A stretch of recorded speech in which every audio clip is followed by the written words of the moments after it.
Hey, welcome to another episode of Security and GRC Decoded. I'm Raj Krishnamurthy, your host. I'm glad to welcome Abhay Kshirsagar, Senior Manager, Information Security at Cisco today. Abhay, how are you doing? I'm good. It's Friday, so can't complain. Uh, Almost there, and can't wait to have a conversation with you about. I mean, this is that a is that topic is that we both care about a lot. So yeah, I'm excited. absolutely. So, Abhay, why don't we start with about you? Now, who is Abhay? Who are you? How did you get started with Security GRC? Yeah. So a little background. So I did my bachelor's in Philadelphia. I went to Temple, and I did a course called Management Information Systems. I had no idea what audit was about. Obviously, I had some idea about cybersecurity at that time, but the focus was more on like developing like a product, right? Almost like the mix of technology and business. I met a few seniors during that time who were like I think IT auditors in JP Morgan, right? So, and right after my bachelor's, I was little interested in the field, right? And my university also had like a master's program. It literally said IT audit and cybersecurity. So I was a little interested. I spoke with a few folks, and that's where I did my master's as well. Right after my master's, I moved to Miami for my first full time after college job. Right, that was more of like risk advisory work. Uh, Being Miami, my customers were bankers, broker dealers, right, things like that. So I was like that Miami heat, wearing a suit, tie, right, like so I spent a year doing that. So essentially, my job was it like my I guess my title was like something around risk advisory, but essentially my job was to help companies with their SOX 404, but on the ITGC, IT General Control side. So I did a lot of SOX ITGC work. I think I hit my ceiling there, right? In terms of like there was nothing, right? It was just like a same thing, different client. And then I had a bunch of friends in the Bay Area, and they were like, "Hey, like you haven't been on the West Side, so you should try it out and see like how things are here." So I was like, "Yeah, why not, right?" So I moved to San Jose in 2018. I joined a boutique consulting, I would say CPA firm, also does consulting, and then I started doing SOC 2 and ISO 27001. Again, no idea what a SOC 2 was. I mean, I probably knew SOC 1 because of the whole risk advisory work that I did in Miami. So we used to look at SOC 1 reports a lot. And just started doing SOC 2, helped a lot of, I would say, startups, quote unquote, in the Bay Area to get their SOC 2 and ISO 27001. And then slowly learned, right, like why it's important to them and how their customers are asking for it and how they want to get it, right? So I learned like the that trade, and then I think I did that for like 3 years, I think, and then I joined Cisco. I believe like 3 years ago, and some change. And I joined as like a senior cloud security engineer. Um, did a lot of compliance work though when I started off. So you know Cisco's CCF, Cloud Controls Framework. So with my colleague, we both like architected the first version of it, made it available in Cisco, made that available in our industry as well. We And it is open an source open that. source, right? It is an open It source. is. It is. Yeah. Yeah. It's open source now. Yeah. I think we also like. I mean, I'm not a part of that team anymore, but then I think they do a very good job of updating that as well, and because with the newer regulations and things like that.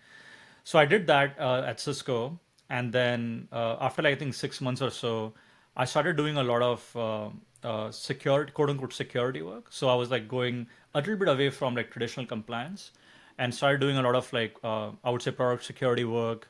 And that's when my manager at that time was like, "Hey, like automation is like like that's like the natural evolution of CCF, right?" So and Cisco, like I mean, given like Cisco's like like complexity and scale, right? Nobody's doing it. Do you want to do it? I'm like, yeah, sure. Like it sounds super interesting, and that's how I started doing compliance automation. So that's the first thing I do today at Cisco, which is I lead the compliance automation strategy, which is essentially looking at the CCF controls, and we automate CCF controls. And then slowly I also got customer assurance So there is you can think of as like a tier one customer assurance team. And what we do is we essentially answer any security or compliance questions that our customers have. So that's another thing that I do. And then the third thing that I do is something called as I also lead a continuous monitoring office. So that has like a FedRAMP angle, and it also has like a commercial angle. So FedRAMP has this continuous monitoring monthly POEM packaging to maintain the ATO, right? So that's something that I do. On the commercial side, we have some high risk controls that we want to monitor every monthly, quarterly, weekly, right, depending on the risk. So I do that as well. And then, yeah, I mean, I'm also involved in some strategic projects. I do a lot of, I did a lot of secure software development framework, SSDF. So yeah, I mean, these are the four things that, I mean, I can talk all day about what I do No, at Cisco, that but is fascinating. So, but these controls, whether they are commercial, FedRAMP, do they all map to CCF? The Cisco yeah, so Common CCF, yeah, so a little bit about CCF, right? So you can think of CCF as like a catalog of controls that is mapped to a variety of compliance regimes, including FedRAMP, as you said. And within CCF, what we also did was we came up with a term called as CCF baseline, which is essentially a mix of SOC 2 and ISO. And internally, the way we look at CCF baseline is that even if you don't have a customer asking you for, let's say, a SOC 2, CCF baseline is our minimum expectation from you, right? If you have a product that we are selling out in the market, or it has some critical data, it's hosting some critical data, right? So it may not necessarily be like a product that you are selling to a customer, but it can be a service that supports actually a main product, right? So even those services, if they're hosting any critical information, so we basically knock on their door and we basically ask them to be CCF baseline compliant. But yeah, to answer your question, yeah, it does map to FedRAMP as well. Got it. Oh, that's nice. So, from audit advisory to engineering, security engineering, into compliance automation, CCM, and customer assurance. That's a very fascinating journey. So, let me ask you this question: how do you see security and GRC? How would you define them? Yeah, so if I were to just define it very simply, so security is all about like protection, right? Compliance is all about following the rules, and then customer assurance for me is how do you increase customer trust through transparency, right? So if you're throwing like a loose example would be if you're throwing like a party in your block, right? You'll have like someone standing at the door making sure that only the people who are supposed to get in are getting in, right? Making sure everything, like all windows, doors, nobody else is getting in, right? So that's more like security. Compliance for me would be like, hey, we are following the rules, no music after 12, things like that, right? So let's make sure we are following the rules, right? So and then I think assurance would be more like just being transparent that hey, like, you can park here, those things, right? You can park here. This is what we're gonna charge you if you enter, right? Things like that. So for me, it's there's a lot of like overlap between these three, of course, but I think the focus is a little different, right? Got it. If you I mean, look at SOC 2, right? SOC 2 will have its those basic controls, but security goes a little bit beyond that, right? And then assurance is how do we like tell your customers that how you're eating your vegetables, right? Things like that. So that's how I define them. Got it. I said GRC. I said security and GRC. You said security, compliance, and assurance. So do you put compliance and assurance into the GRC bucket? Do you sort of separate them? So I think assurance is one of the outputs of GRC. That's how I see it, right? That's like telling your a security story to your customer, Got it. right? And also how you, as you are telling the story, you also tell them that how do you, by the way, this is how we do our security work, but and obviously address the risk that you care about, right? Because I'm your vendor, right? But by the way, this is how we also meet the regulations because we also have regulatory expectations, right? Depending on where we are selling the product. So for me, assurance is more like an output that comes out of the GRC program. Very interesting. Okay, so you're saying the purpose of GRC, from your perspective, is security assurance. That's what you're saying.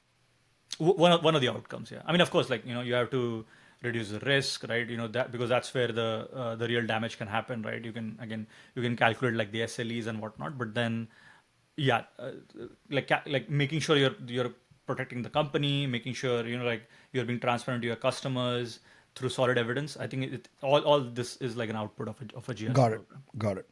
So, can you unpack customer assurance for us a little bit? What sort of inputs do you take from your customers, and how do you use that in your decision making process? And what sort of decisions do you make? Yeah. So one good thing. I mean, if you talk to anyone who runs an assurance program, they can tell you like all the difficulties about filling those questionnaires, which is true. I agree with them. But but the but I think one of the things that we also which I find that is super useful is that we track something called as what makes our customers sad, right? So which essentially means that a customer made a request and we were not able to fulfill it, right? It could be as easy as with now the whole focus on supply chain, right? Hey, SOC 2 is not enough, right? So can we demonstrate our supply chain? How do we meet the supply chain risks through a SOC 2 report, right? But now the challenge is that SOC 2, like the TSCs, don't really go in that depth, right? So well, that's one metric that I'll capture, and I'll let my colleague who runs the compliance program know that, hey, by the way, I'm seeing an uptick in this whole supply chain questions, right? And it could be because of like the whole geopolitical situation, right? We just I think I just read about Salt Typhoon hack the other day, right? So I mean it's a bunch of things, right, that happens. So I think where it's useful is that what is it that customers are asking, and what is it that we are not able to fulfill through our current compliance program, right? So that's always good, right? I mean that input is always almost always appreciated by sales as well, right? Because it's better for them to be prepared, right? Because when they go into these conversations, like when they are about to sell the product, right? These topics are, I mean, security is obviously going to come in, but then which part of the security, right? So it's good. So that's one data that I care about a lot. The other thing that I also track in assurance is something like security influenced revenue, right? Lack of better term, because compliance and through our engagement with customers, we are also helping them sell, right? We are also helping them maintain the ARR, right? But then what's that dollar amount, right? So that's another metric that I capture, and leadership really appreciates that. So these are the two that come in mind, like just looking at the pattern first, right? And seeing where the industry is moving when it comes to questions. What is it that we are not able to fulfill today, right? So the compliance program has to sort of think about like the strategy. And the third is that how security is helping sell, right? Essentially. God, no, that is very fascinating, and I'm actually I learned something today, right? Customer happiness index. Oh Looking at yes. the customer happiness index. No, that is fascinating. So you see this as an integrated approach. You whatever inputs you're getting from customers, you are essentially feeding that back into compliance so that it's a continuous process for you. Is that correct? Exactly. Yeah. Yeah. Okay. Um, and and and the thing is that if there is also an angle of risk here, because we do risk assessments, of course, right? We have our cadence as well. And if there are areas that our customers are probing and we haven't thought about, right? That's another input that goes to the risk team, that hey, like maybe it's worth looking at these gaps, right? If there are any. I haven't seen a lot of examples, but that's another thing that I personally I care about a lot. So Abhay, what do you think are these broad changes that are happening in the industry right now? So some of the things, I mean, of course, like compliance automation is a focus, right? How do we like modernize the way we are doing compliance? I think reducing the engineering burden, that's like in everybody's mind, right? So that's like one thing for sure. And I think within that realm, I think there is also a push to ask the government agencies to sort of look at the possibility of accepting some of these reports, or I talked about like those monthly poem files in like a programmatic fashion, right? So instead of us sharing like these reports like through emails or like their repos, right? How can I connect my system to yours, right? And how can we like integrate that so that I can share that information seamlessly, right? So that's one thing that I'm seeing. So it's not automation just on like in the companies, right? It's also automation like the entire cycle, right? All the way to whoever cares about that report. So that's number one. And the other, I think, other major thing that I'm seeing is transparency, right? So if you look at SBOM and you look at SSDF, right? What they're essentially talking about, government is talking about, is that hey, you're all software producers. We are buying a bunch of software from you, right? But then we need provenance, right? We need to know where is this software being built, right? What are the internal dependencies? What are the external dependencies? If you have any external dependencies, are you using any out of date external dependencies in your in the code, which may impact me, right?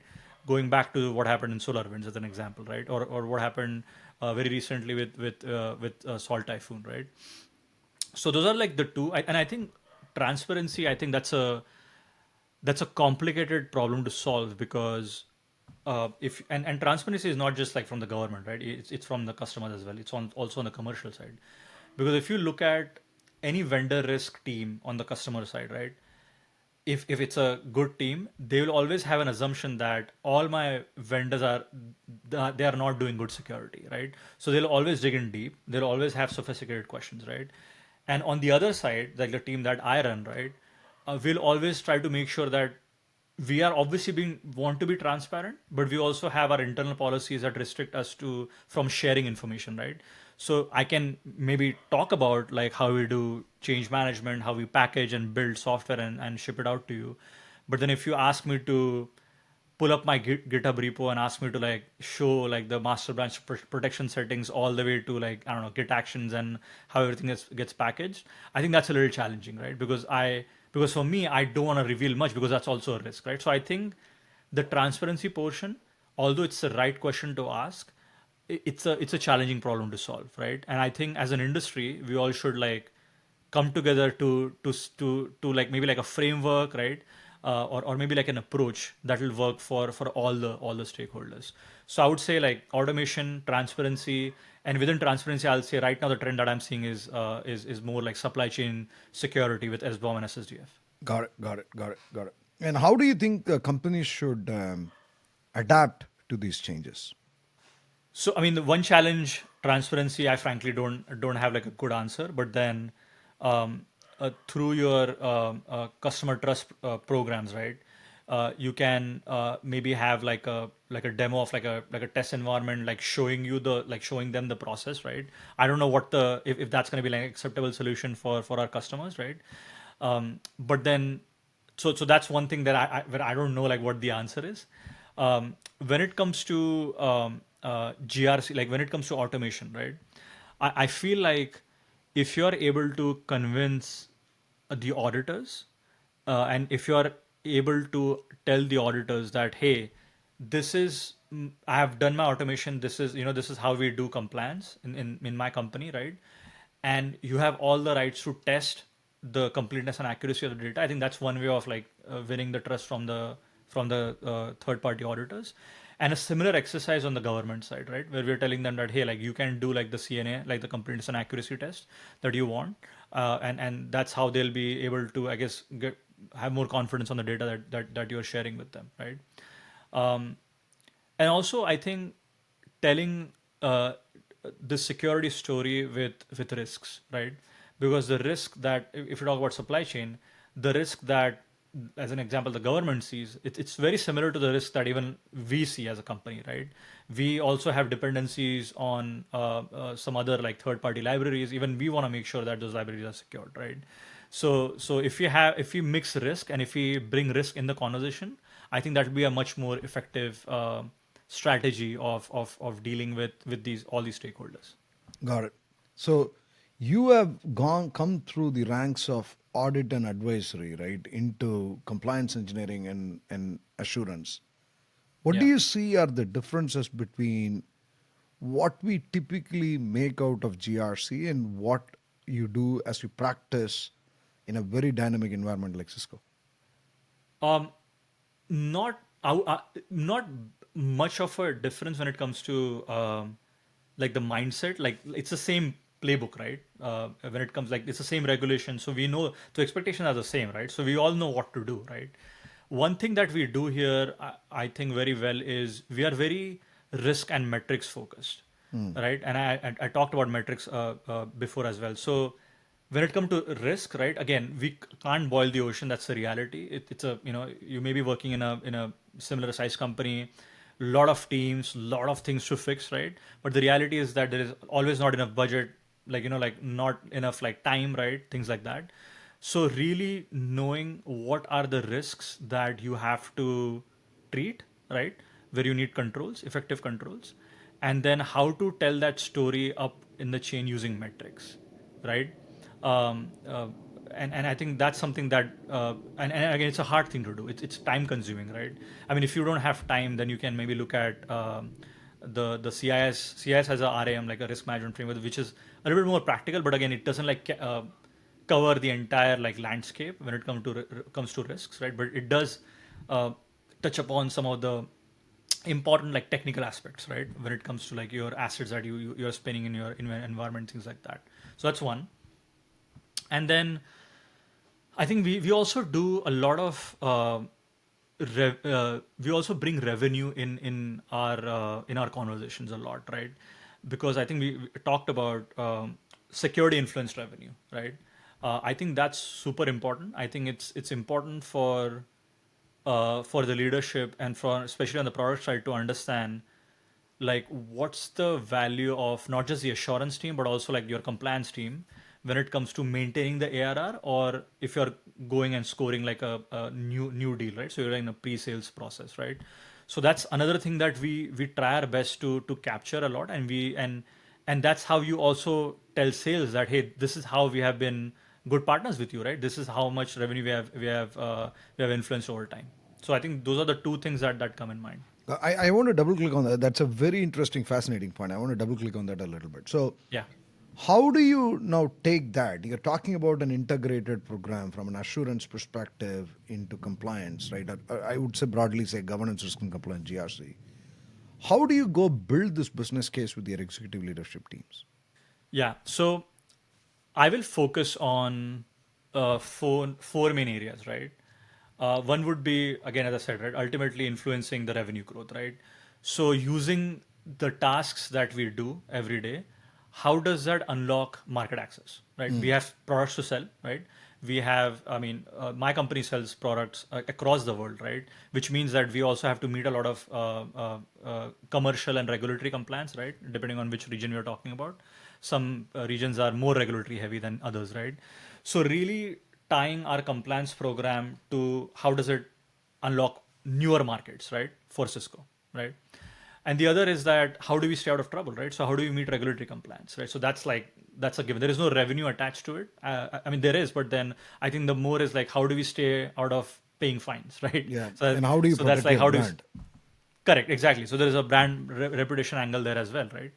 And then the third is I think more a lot of like my friends in security will probably appreciate it, but like risk, right? How are we going to be less vulnerable to hacks, right? I talked about the supply chain attack a few minutes ago, right? So do we know our assets? Do we know the status of those assets? Do we know our policies? Do we know how we are doing against our policies? Do we know our policy health metrics across the board for every asset, right? So that's more like risk treatment, risk mitigation, policy health. And then the fourth would be customer satisfaction, right? How transparent are we with our customers, right? How much time it does it take us to close the deal? Is security uh, increasing the velocity of sales, or is it, or we are not able to do it today because I mean, the questionnaires are always going to get long, right? So we have to find a solution. We can't just sit here and say that, oh my God, like, questionnaires are getting long. Yeah, I mean, that's the reality, right? Like the geopolitical, there's like various reasons, right? And they have to do the due diligence, right? So I understand why they are asking. I also sometimes I understand why they cannot trust the SOC 2 or the other reports that we are producing, because even they have regulatory pressure to actually go fetch the evidence, right? So or they may have regulatory impact on them, right? So I understand that part, right? So that customer satisfaction metric is something that I definitely track, right, in Cisco. But then how do we increase the transparency? I think that's a challenge, right? I think we as an industry have to find a solution there. That's actually very, very interesting. So you said four things: unlock market access, right? I mean, Yeah. or increase market access, or make it easier to do business in new markets. You talked about the risk, right? Managing the risk, Yeah. right? You talked about customer satisfaction. And what was the fourth thing that you talked about? And then how do we like stay out of trouble when it comes to regulations? Correct, regulatory. And what is Yeah. very fascinating is that you did not talk about audit costs. You did not talk about the sort of slashing the GRC. So you're not even going into the cost basis. You're staying on the top line. That is actually super fascinating. That is very interesting. Got it. So your Yeah. advice is try to focus on the larger, broader outcomes rather than just talking about cost containment. I think that's what Yeah. I'm hearing. Got it. Beautiful. Yeah. Just know where the business is going, right? No, that's beautiful. That's beautifully said. So I'm sure I think people are going to have some follow-up questions and trying to understand what sort of framework you do. But maybe we should come back to another call, maybe sort of dive a little bit deeper on it. But let's say that the leadership has given you the money to do it. What would your advice be to those security GRC teams that are either inheriting the program or starting new, right? Especially as they sort of grow. What would your advice be? How should they go about thinking about starting these programs? Yeah, so I mean, the first thing would be to do like a good asset, have like a good asset management program. You need to know your assets, right? You need to know what to protect. That's number one, right? You can't boil the ocean. It has to be strategic. It has to depend on if this asset goes down, that will have the maximum impact on the business. It's end of the day, it's all about like people and business survival, right? Those two things. So you need to know your assets, you need to know your crown jewels, you need to know what are the important assets that you need to protect, right? So that's number one. You need to know your landscape, right? As an example. The second thing would be do a good risk assessment, right? Be friends with engineering, right? Because it's gonna like they're your friend. I mean, you're gonna like go like together in this. It's a journey for both of you, right? It can't be like we succeed and they like it can't be like that, right? So you have to be friends with engineering. You have to sit with them and you have to ask them, hey, if tell me what are your important assets and why they are important to you, and if this asset goes on, do you know in dollar amount what is the impact going to be, right? So that's loosely saying Just a do a clarifying risk question, assessment. Abhay. When you say Yeah. engineering, are you saying product teams broadly, or Yeah, are you product teams. oh, yeah, product teams? Okay, good. Product teams, right? So that's the other thing. Do risk assessment depending on your time, depending like how much time you have, right? Start with knowing again your company, your crown jewels. Do your risk assessment, right? And of course, then again you can't again treat everything, right? You have to then again take like a strategic approach where wherever you have like the most impact, right? You'll have to treat them first, right? So that's another thing, right? And then have like a consolidated certification strategy, right?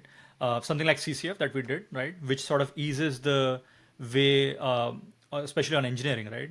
And also like reduces the cost for the entire company. Because the truth is the regulations are going to get more sophisticated. We're going to have more regulations, right? With all the things that are going on. And but then we have to also protect our friends, right, on the engineering side, to make sure that every time there is a new certification requirement, that doesn't mean now they have to spend X number of hours, right, from their day-to-day job, right? So that's another thing.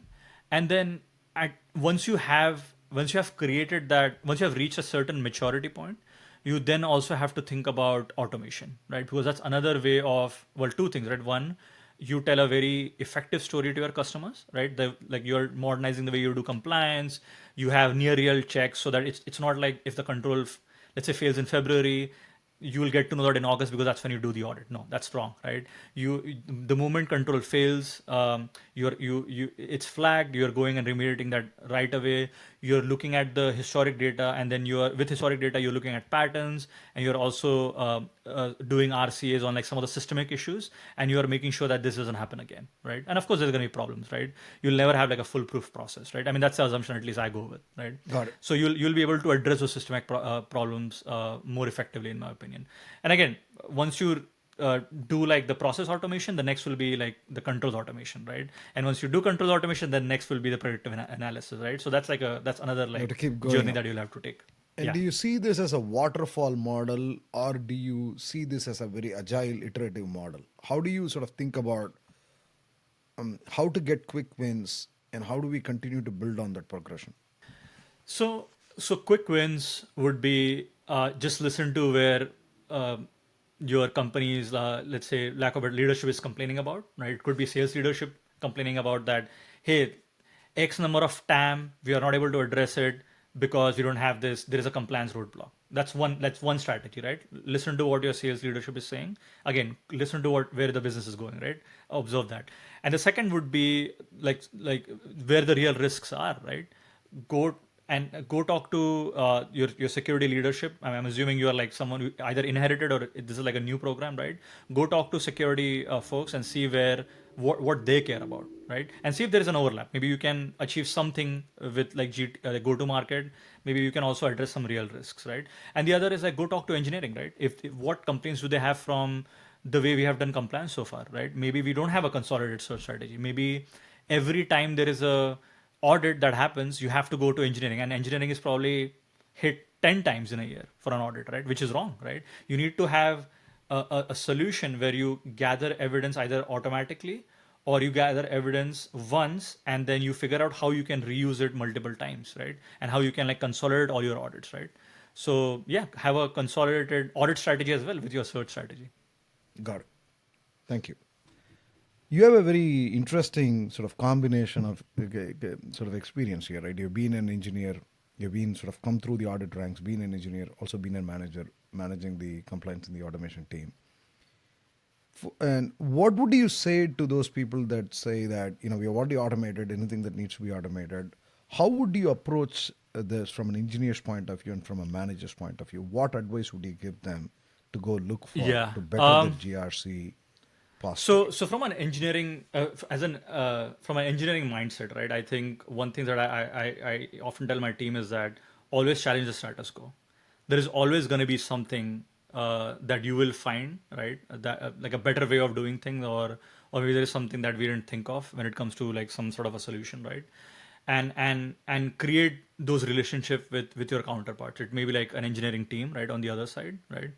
And understand their systems as much as they do, right? Because one thing that product engineering will always appreciate if you actually know the landscape, right? You have done some homework, right? You understand their landscape, you understand the technology, right? Because the conversation then becomes very easy, right? For a compliance engineer to talk to someone on the product engineering side.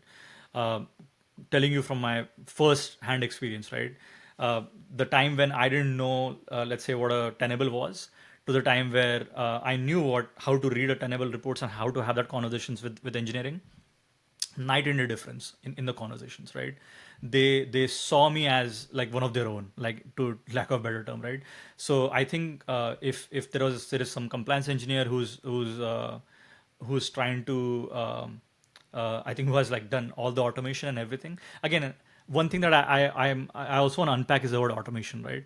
Because the thing is that let's say termination control as an example, right? You can have that entire control process automated, but then you can also have automated control checks on top of it just in case something fails, right?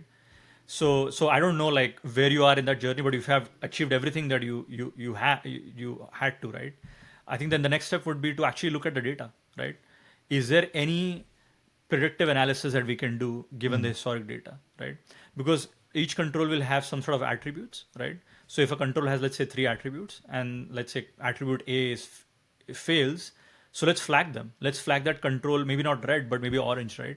Maybe a control attribute A failing could mean that this control will eventually fail, right? All these, like eventually it will not be a pass, right? So you will have to learn all that depending on like your landscape, depending on the quality of your control, the way it's designed, right, and the quality of checks you have around it, right. So that's I will do as an engineer, frankly, right. As a manager, I would say relationship building more and more, right, and more understanding the business, right, understanding the return on control, right. So if I have a control I've implemented, what's the return of control, right? What does that mean to business, right? Does it mean unlocking like new markets? Does it mean maybe not? Maybe it's not helping you on the go-to market. Maybe it's helping you addressing risks, right? Which is also also need to reduce your exposure, right? Maybe so. How do you create that narrative and go to your execs and make sure that even they are looking at it the way you are looking at it, right? So again, it may not be go to market, but it may be like real, like some other like lessening the risk exposure, reducing the risks, right, in a certain area, and obviously relationship building, right? I mean, without that, I mean, I mean, and it goes for both engineering and manager both, right? Learn what engineering cares about more, right? Let's say if an engineering team, if product engineering team has what like more than 1,000 vulnerabilities, right? Don't just like increase their security tech debt. Like work with them to see that hey, okay, you have 1,000 things, right? Let's just come up with a strategy where let's just focus on the assets that are important, right? Let's just look at the assets that are more problematic. Let's just look at the vulnerabilities that are common, right? So let's look at this and let me help you, right? Help yourself eventually and reduce these vulnerabilities as an example, right? So I think that's something that I'll just give this advice to any manager, because that's something that I learned. I wouldn't say in a hard way, but I learned a little bit late in my career, and then I started doing it. And then in my team, I have managers, and that's something that I make sure that they're doing it as well. Got it. Got it. How do you think the current GRC tools are addressing what you're just talking about? I think I'll rephrase the question. What would your dream GRC product look like? So so I do like as I said, right? I do like these three different things, right? So I'll probably like go bucket by bucket, right? So so when it comes to customer assurance, right? So we have all these like trust centers, right? So I want these trust centers to be like truly self-service platform, like truly self-service platforms on steroids, I'll say, right? Where they're running these chatbots at peak efficacy, where I'm able to focus on, which then allows me to have focus on customers that require some white glove service, right? Very minimum back and forth with product engineering as well, and which brings me to the next point, right? Which is also having like a very solid knowledge database, right? That provides that needed accuracy for the chatbots to give that information out to the customers. So that just like the trust and assurance side, right? Because that's something where I spend a lot of time these days. But we need to also pump this knowledge database with latest information, right? Because I also need to de-risk us from providing outdated information through chatbots, which means seamless integration of my trust platform with the knowledge graph to the GRC platform, right? And then within the GRC tool, I feel like I'm seeing a lot of companies that are doing this now. So maybe like not a distant dream, but at least in this domain where I can work with a purpose built GRC tool, not a tool that is trying to be a GRC tool, but a purpose built GRC tool, right? Where I can customize it from the ground up so that I'm able to fold my processes into the tool, and it should not be the other way around, right? And then again, the ability to reach those stakeholders. I think I care about that a lot, right? Where we can maybe use chatbots, where again we can have like a bi-directional interaction in a natural language, right? So that stakeholders don't have to learn another tool, right? In the GRC world, and depending on who you're transacting with, you can either assign them tasks or provide them the ability to read metrics, right, on the chat. Think of execs, right, who want to know like, hey, like I just read this news. I want to know how my company's positioned when it comes to this risk because my competitor just got hacked, as an example, right? And most of the execs will love this because they're responding. I don't know about most execs, but then I know like some execs love responding using their phones, and they're mostly they check their emails on the phone. So and they all have like a WebEx or a Slack, right? So some way for them to interact with this like our system, right, through their phone, like in a natural language, right? And then lastly, I think the automation platform, right, which we can use that as a utility. And end of the day, I want to tell engineering that hey, if you spin up an asset in region A with let's say these three non-compliant actions, this is your SLE in terms of dollars, right? This is the risk you're taking, right? Because I know preventative controls are great in a situation where you have a lot of issues where engineering is absolutely refusing to go with like whatever controls you have, right? But I do believe that if you really give them the dollar amount and if you tell them this is a risk and this is the risk in terms of dollars, they will do the right thing, right? So although preventative controls are great, I don't know how strong of a story they'll create when it comes to interaction with engineering, right? Because we want to be friends with them. We don't want them to hate us, right? And then eventually, I also want our sales and account team to use this self-service platform, empower themselves, and talk to customers about security first, right? When we are in the RFP process, rather than the customers bringing the topic, let's say 2 days before the deal is about to close, right? And then I want the security leadership to actually see the level of risk across all our assets with whatever like SLE or whatever values, right? And the work we as a company have done to reduce the older risks, right? Got it. I think the gist of what you're basically saying is, let me make sure I got this right. I think number one, you want to absolutely reduce the friction of what it takes to get information from different stakeholders, control owners, right, on the GRC side. You want a very seamless way to build a knowledge graph. You want people to ask questions and get Yeah. answers as real time as possible out of the knowledge graph. You want to be able to contextually get the data, not just any random data, but contextually get the data based on risk. And finally, you want to be able to take all of this, sort of push this into a risk model that can give you some dollars, some impact and probably Yeah, yeah. particularly sort of phrased in terms of dollars, right? Yeah, exactly. I mean, So that you can make the other better example decisions. Did I is get that right? I talked about vulnerabilities, right? Let's say you have 1,000 vulnerabilities. You take, you look at like if there is any, you look at CISA-KEV, you look at EPSS, and you see if there is any intersection, and then you compare your data, and then you look at what against what asset we have that vulnerability, right? And then I mean, that's like a no-brainer at that point. Got it. Totally, totally.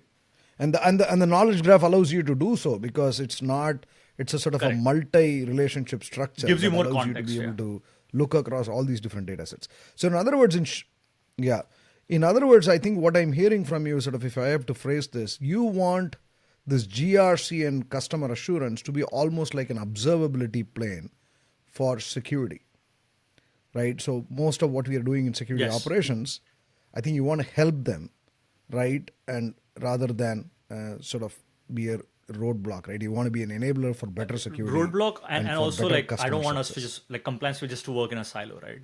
I think like that data has a lot of Yeah, totally, totally. useful. I think it can serve as a useful input into the security program, the assurance program, so on and so forth, and also the other way around. I believe, yeah. Got it. Got it. Got it. No, I think this is super fascinating, Abhay, and I don't think I think what you said is absolutely fantastic, right? And I know a lot of companies are working towards it, and it doesn't remain a dream for a long time, right? It'll come into action and fruition soon. Now we are approaching the end of the segment. I want to ask you maybe what channels, podcasts, books do you read?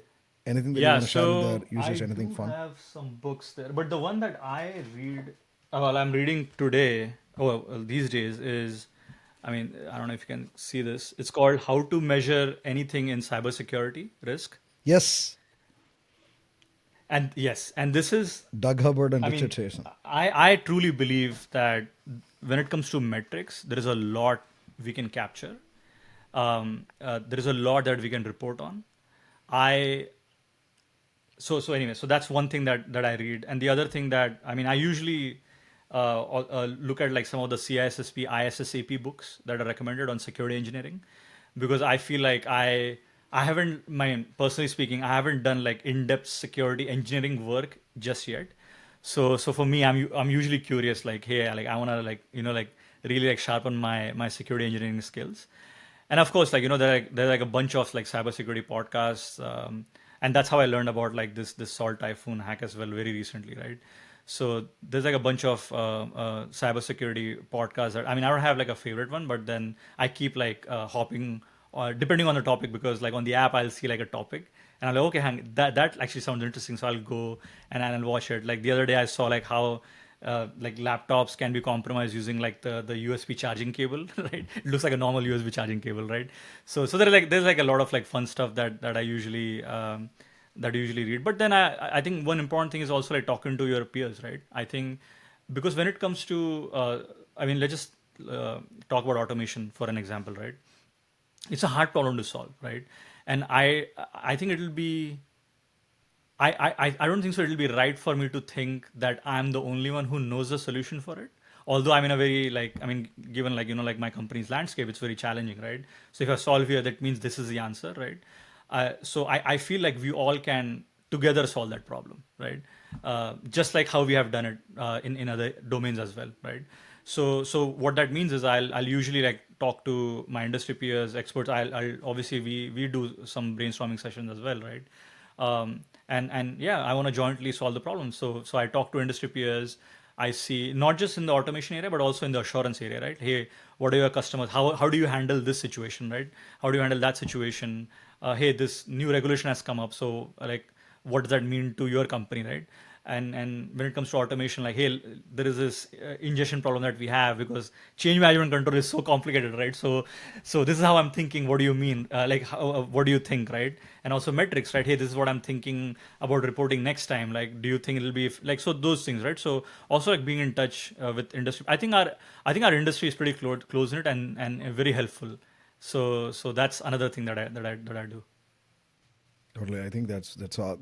This was a fantastic session, Abhay. Thanks for taking the time and really enjoyed the conversation. Thanks, Raj. Thanks for having me. Best Thank you so wishes much. again. Have a great weekend.